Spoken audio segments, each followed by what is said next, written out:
వేసవి వేడిపై దాడి చల్లటి రిఫ్రెషింగ్ స్టాక్ తో హై. ఏపీలో రేషన్ సరుకుల పంపిణీ ప్రారంభమైంది. పిఠాపురం 18వ వార్డులో రేషన్ షాప్ ద్వారా రేషన్ బియ్యం సరఫరా కార్యక్రమాన్ని మంత్రి నాదెండ్ల ప్రారంభించారు. లబ్ధిదారులకు రేషన్ బియ్యాన్ని అందించారు.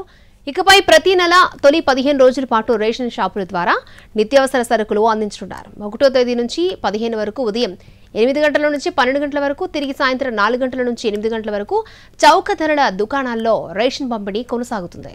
65,000 పైబడిన వృద్ధులు, దివ్యాంగులకు వారి ఇంటి వద్దనే రేషన్ సరుకులను అందిస్తారు.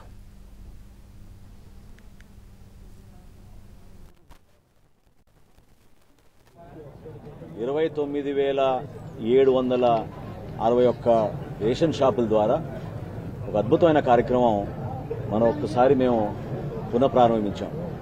15వ తారీఖు వరకు ఉదయం 8 నుంచి మధ్యాహ్నం 12 వరకు, మళ్ళీ 4ంటికి ఓపెన్ చేసుకుని సాయంత్రం 8 వరకు కార్డుదారులు అందరికీ కూడా అందుబాటులో ఉంటారు. ఇంకొక ముఖ్య కార్యక్రమం దీంట్లో ప్రారంభించాం.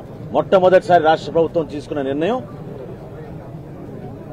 ఎవరైతే 65 సంవత్సరాలు నిండిన వృద్ధులు ఉన్నారో, ఎవరైతే దివ్యాంగులు ఉన్నారో వాళ్ళందరికీ కూడా ఇంటికే వెళ్లి డెలివరీ చేసేటట్టు 5వ తారీఖు లోపే ప్రతి రేషన్ షాప్ నుంచి ఆ కార్యక్రమం